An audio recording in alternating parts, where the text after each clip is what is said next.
Hi. I am Verbal, okay, also known as the man with a plan, Keaton and Kobayashi. In the building. In the Hey building. man, it was my birthday. Hey, It was my birthday this week. happy birthday to a black man. You better say it. I like that. In the building, you see the style? You see the style? It's a black man. Watch out for the Dark Knight. It's black man. The black, okay. You know what I'm saying? You know what I'm saying? That's a very nice. You know, my birthday is coming up. Your birthday coming up. Yeah, What, you gonna be 23? it's gonna be in January. Any day now. The clock is ticking. Cash App $ MZ Persley. All right, so listen, we're gonna talk about some Fast and the Furious. Pardon me. Anyway, 3 teens steal a Maserati. They hit 123 miles per hour before going airborne in a fatal crash. So, there was a police chase apparently at 3:20 in the morning. These teens were out, decided to steal a Maserati. We've all been there. Maybe not all of us. Anyways, they tried to pull him over. They said the 15-year-old driver, his name was Keandrick Lang, slammed on the gas. I mean, you're in a Maserati. So when the 2 police SUVs attempted to pull him over, he ended up taking the police on a hot pursuit. That's what it says. So they reached speeds up to 123 miles an hour. The driver ended up fishtailing, which then jumped a curb, ended up shooting through the air like a rocket, hitting a stationary business sign. After flipping in the air, the car eventually came down to rest upside down. So the front passenger passed away on the scene. His name was Mario Bonilla or Bonilla. Either way, my condolences and prayers to his family and him. The driver and the 16-year-old who was in the backseat, Malachi Daniels, both were hospitalized. The driver was hospitalized and notated in serious condition, but they did note that police found a 25 caliber semi-automatic gun in the car, which check it. They believe this is a crime gun, quote unquote, which has been illegally sold and resold since 1968. Are you kidding me? Yo, since 1968, a crime gun. It's the first I've ever heard of it. Thoughts? Well, I have a couple of thoughts.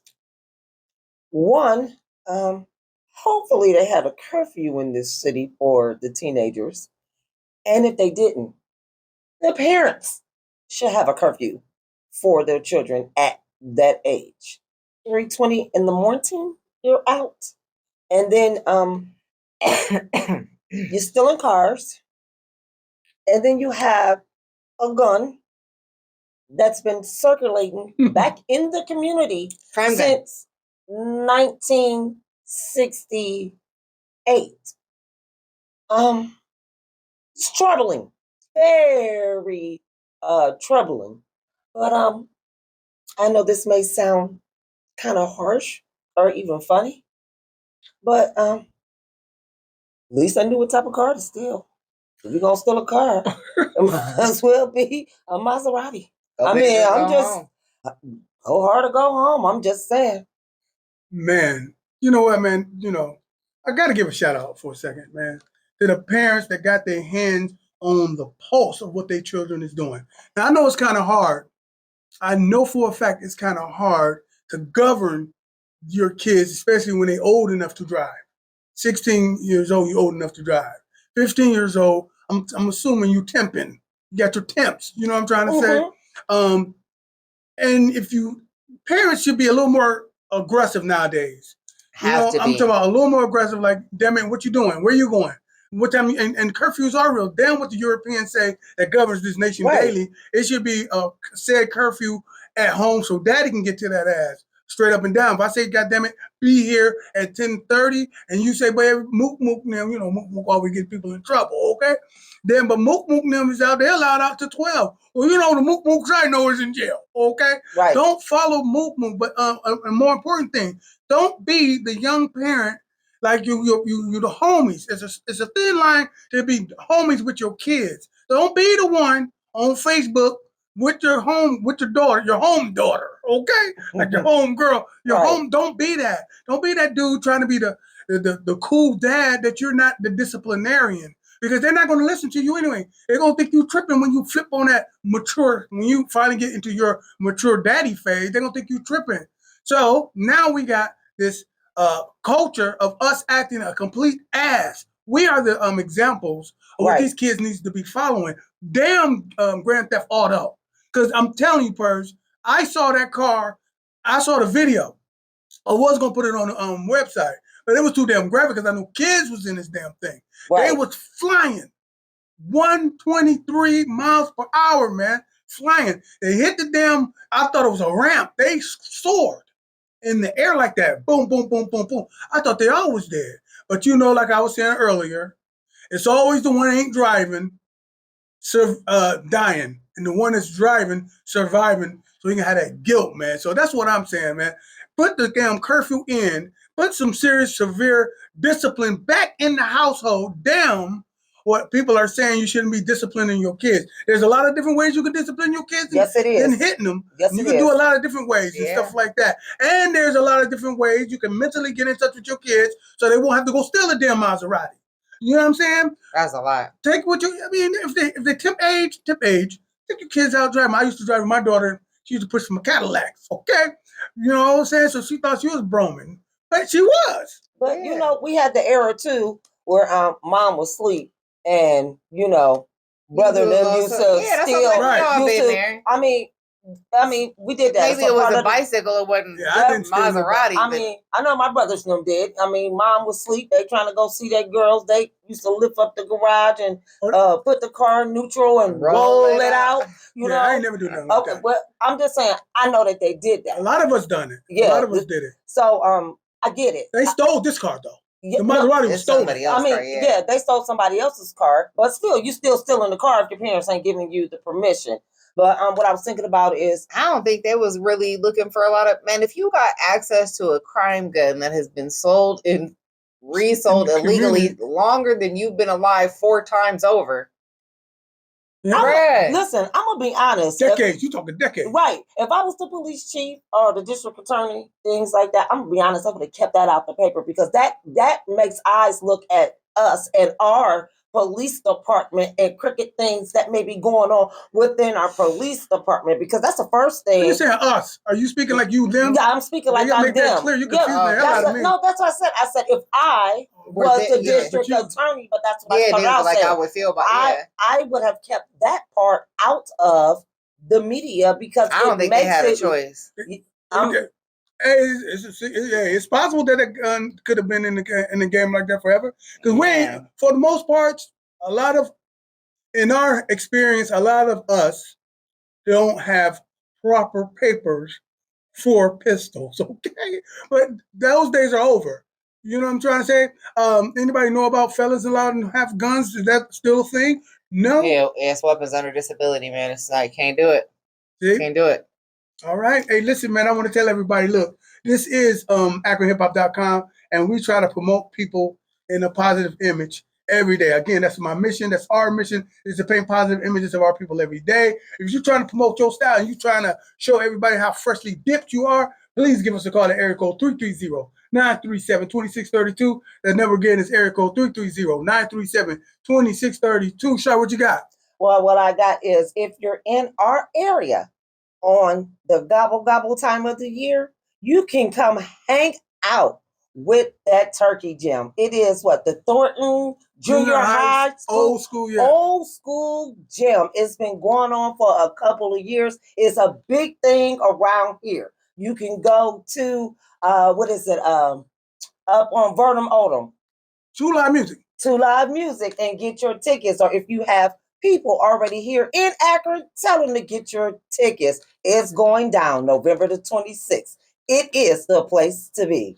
It's the BYOE place to be. You know what I mean? Yeah, you better make it. I'm coming with supplies. You better say that. Okay? Don't judge me. Let me live my life. Okay, no, speaking of, we have a special guest that we're gonna be sneaking in here. You know what I mean? Bring a little education to your mentals. Hey, just like I said, I'm here with that knowledge that people are paying for in college. All right, because we got Professor Calhoun in the building from Kent State University. Thank you. You know, not the like University. Yes. Yes, that's how you say it when you have your master's degree. All right, so we're gonna talk about it. The Woman King. I still haven't seen it. Bashar has. Yes, and I'm very happy that we're talking about this, especially after I seen the movie and then I watched the interviews and then I watched people's opinions or what they had to say about the movie. And I am so happy that you are here because it was so Thank much you. information all over YouTube, all over the internet. And I know one person that I know is going to give me accurate information. Because there were a couple of YouTubers you and I both like Yep. that said some things that wasn't favorable. Yes. And I believe that, they shouldn't have said it, but everybody has their opinion. Right. Now, a couple of things about the movie that I liked.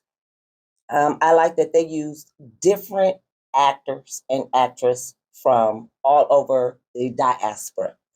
They just weren't from British or they just weren't from England. They were from Africa. They were from America. And I love that there were more darker women characters in this movie.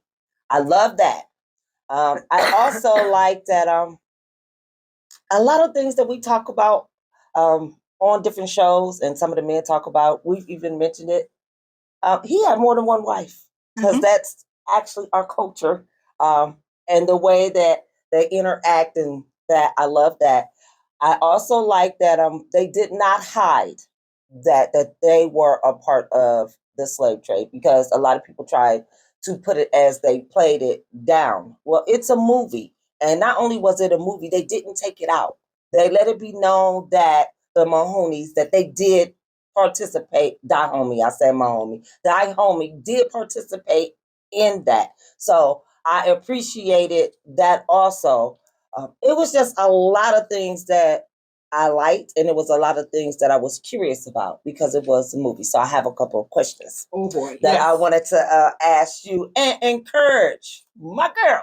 Yes. The Go see the Purrs. movie. Or you can take Purrs to go see Here's it. my thing, and this is why I wasn't. First, I was like excited, right? I was like, oh, I'm gonna go see it right away, yada yada. But then I found out it's a movie. It's not a historical movie. It's not based on any historical facts. It was a story put together with some historical nods and references, but it's not meant to be actually historical facts. So I kind of, I'm not saying I'm not gonna go see it, but it's just it wasn't a windy day on that day. My sailboat was on the water. You will go see it. You will go. Yes, I will Listen, definitely. Yes, go see I it. will go see it just to support the cast and the crew and the people that put in the hard work to go do it. I'm definitely going to go see it and support that, but I just have not gone to see it yet. Okay. Okay. So, and don't bootleg it. I'm gonna put you on the blast if you do. Yeah. But definitely go see it. Yeah, go see it. But I'm gonna see it. But some of the questions It is gonna go. that I have for you that Sure. that I was curious about what the Dahomey and is it Oya? The Oyo. The Oyo. Mhm. Like, what type of tribes were they really? Were they really fighting? Were they sistering? Were they trying to? Were both of them selling slaves? I mean, I was curious about all of that.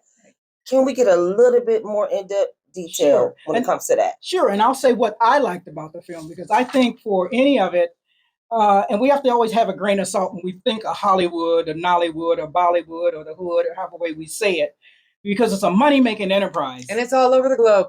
And this has went global, just like Nollywood for Nigeria or Bollywood for India. Hollywood or Hollywood is a global entity, and they're about the business of making money. But what I liked about the event is that it is inspired by true events. Like you mentioned, there were African participation in the slave trade. We just finished that unit in my classroom, so I'm so glad we're talking about the video today, or the film, the video, the music, the legend, the cinematography, the physicality Yeah. of it. Oh, yes. I'd like to say Viola Davis went to the gym on this one. Yes. I'm here to tell you, all them women went to the gym. Yes.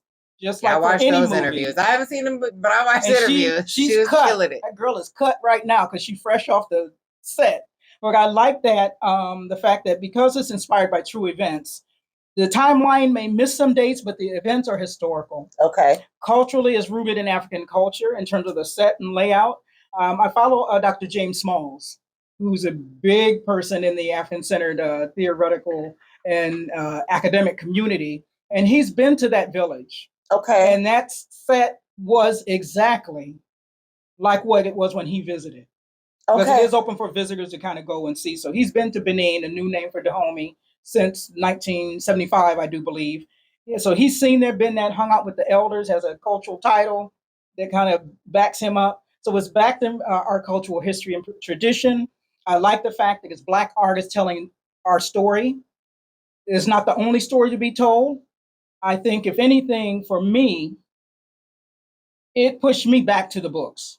Okay. I'm going back to the books, and I'm going to reference one book. I think I have it in my notes here that we all have to get, that talks about the slave trade and the African resistance.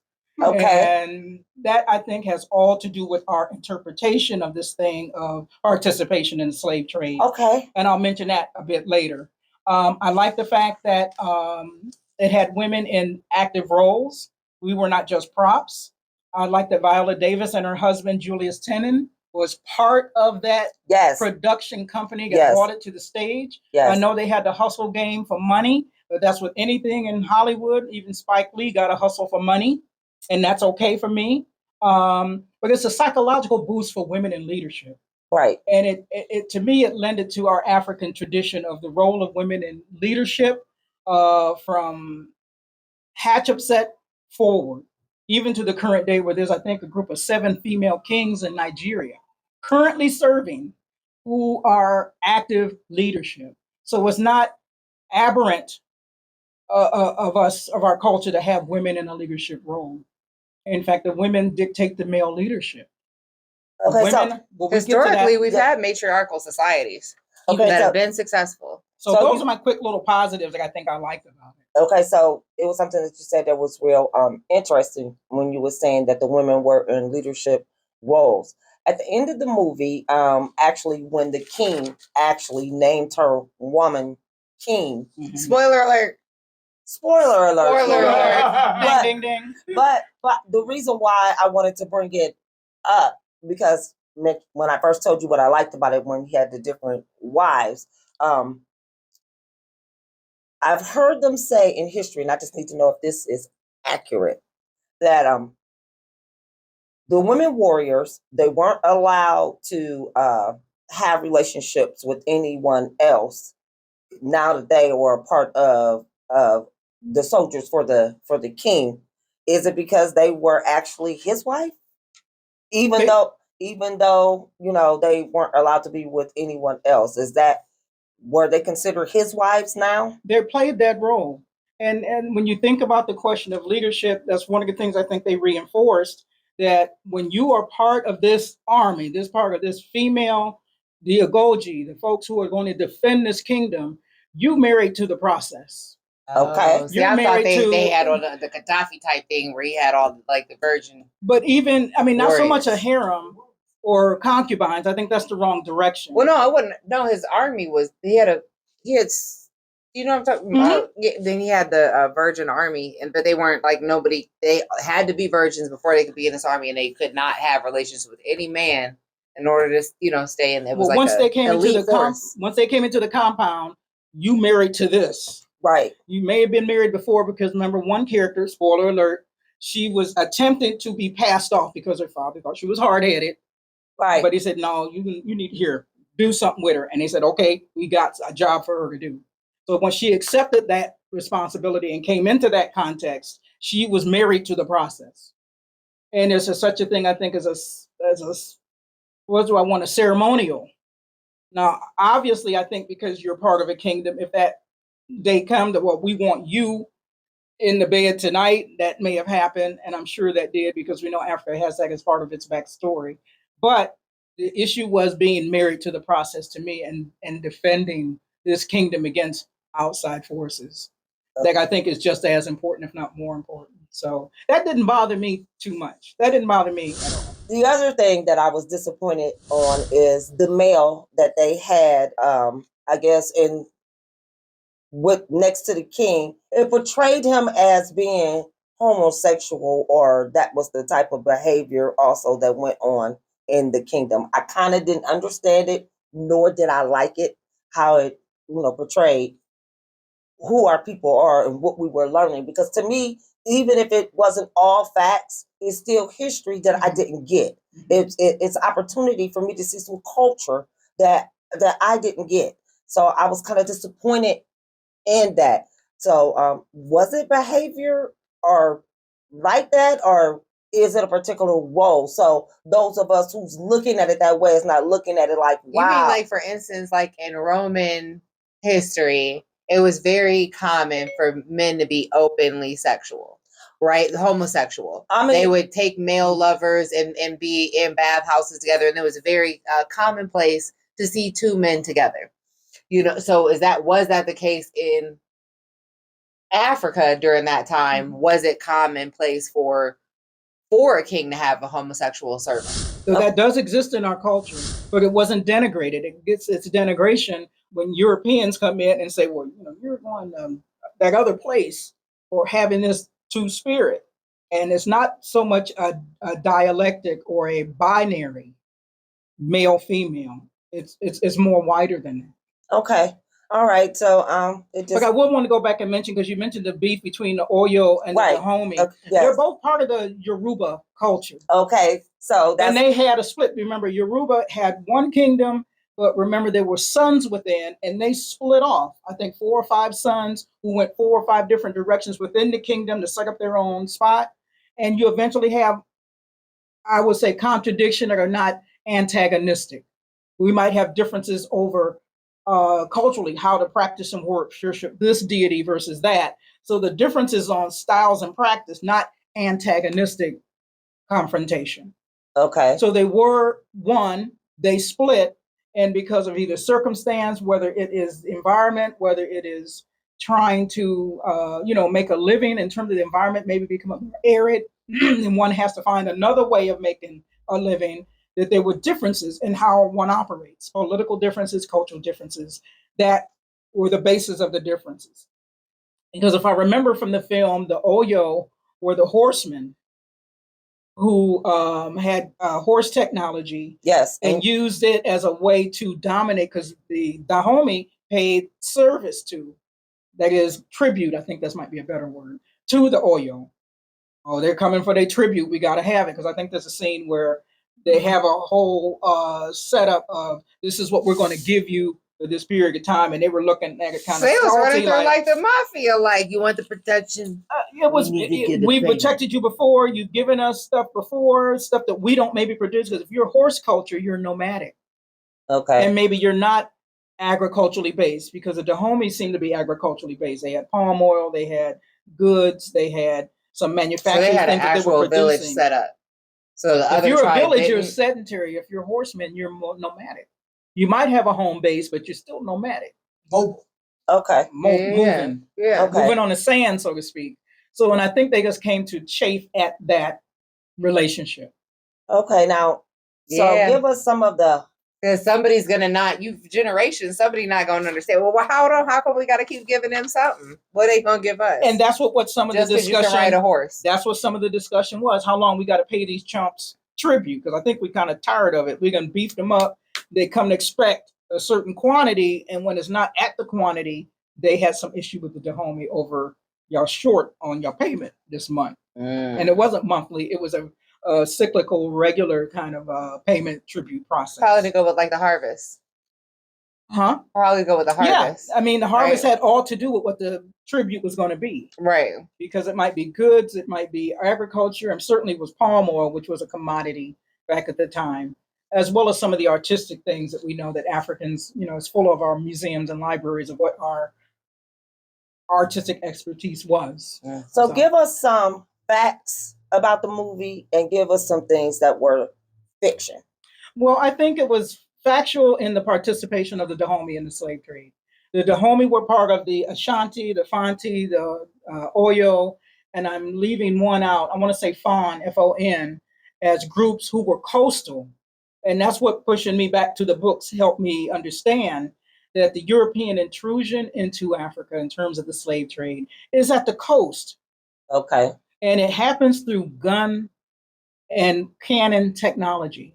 Okay. If you don't know what a gun is, you don't know what a cannon is, like we used to say in the streets, you're going to bring a gun to a knife fight or a knife to a gunfight. When you're going to have that type of technology and you're dealing with people at a different organizational level than you, which is also the case in terms of coastal people versus Europeans coming in, you're not going to be able to defeat that force. You are going to be swayed, whether by the gun, the cannon, or all the above, to participate in a system that maybe you don't participate in. Okay. And so conflict, as I mentioned, it used to be over styles of work, over styles of culture, now come to be settled with the gun. Because I got the gun and I can go and say what my difference is rather than negotiating with me and Miss Purrs disagree and we walk away. Now I'm coming with guns blazing to make you go to my way. Or else, if I don't shoot you, I'm going to get shot. Right. Because what we're talking about in terms of Africa and coastal and European and the whole relationship of slavery, we have to remember that Africa was in a 5-person fight. All of the European powers came with that gun technology. The Portuguese, the Spanish, the French, the English, and I'm leaving the Swiss, the Dutch. Irish. They all come with heat. They build what they call barracoons or factories on the coast, which I call slave dungeons and not castles. Because castle's too magnanimous. It's too big. Castle give you a different attitude. A dungeon is a dungeon. Okay.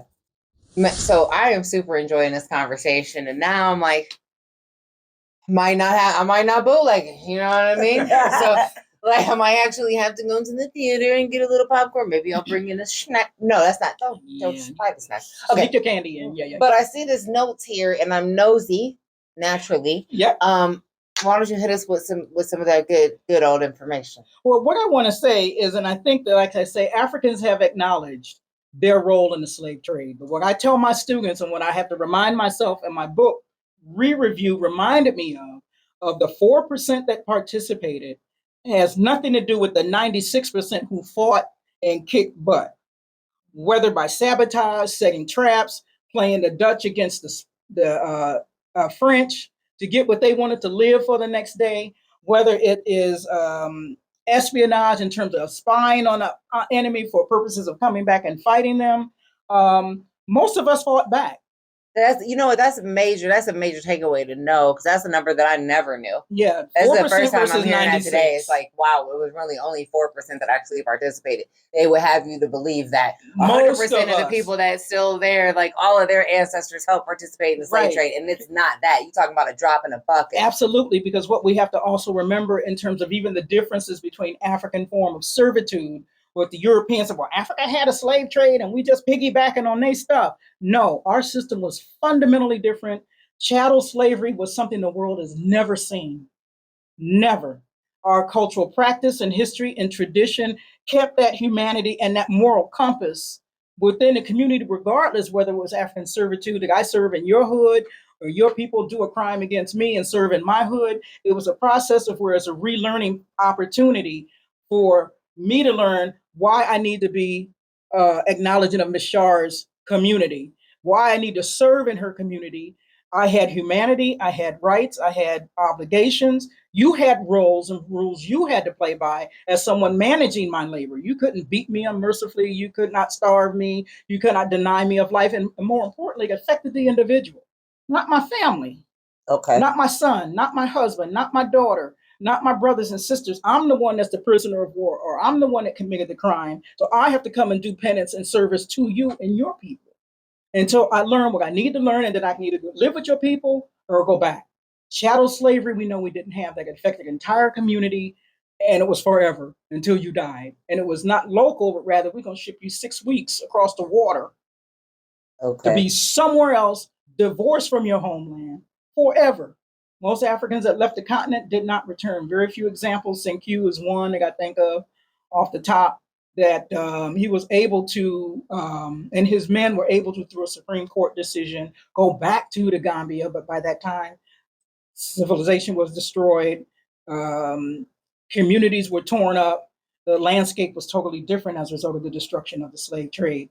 And what I also learned, which made me, in terms of your acknowledgement of that 96 versus 4%, we got dope dealing going on in our community, right? We're not responsible for the few who want to cause dissension and confusion, because most of us do what we're supposed to do. We get up, we go to school, we mind our business, we go to work, we raise our kids, we go to religious worship the way we want to, 1 or 2 or 3 days a week, or 2 or 3 times a day, or whatever.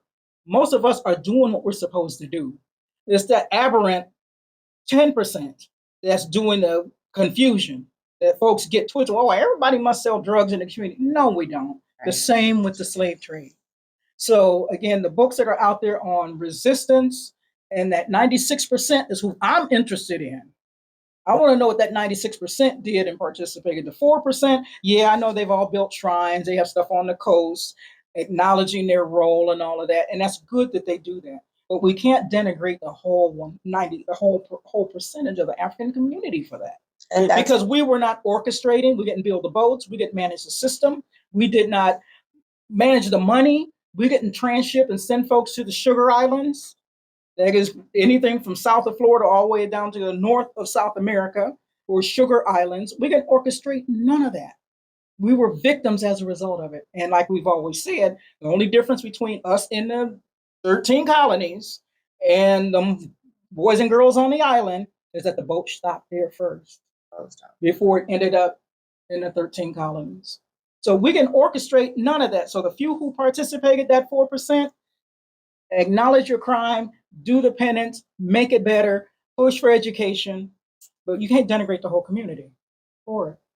And it's likely that the 4% that did participate didn't think that they were participating in what it ended up being. That is the that point. They were putting them into slavery, into a situation that they were used to, and that's because right. Their conceptualization was it is temporary. And if we have time on another lecture, we can talk about chattel slavery versus African service. That we lay it out, because it wasn't the same. Europe did not piggyback on the African system. Had they, it would be temporal and of the same kind of ways that Africans had culturally as part of their history of service labor going on within their communities. okay. So Good. If you've seen The Woman King, or you have an opinion about it, or you have some knowledge that we didn't discuss, make sure you make a comment about it. Make sure you share this video, because there's a lot of videos going on and going around the YouTube, social media, whatever it is. And a lot of them are just giving their opinions, and they're talking about things that they think or that they heard, or whatever the case may be. But we got a real college professor here that is giving us some good education. Where they could have got some education, but instead they got a little degree in moron.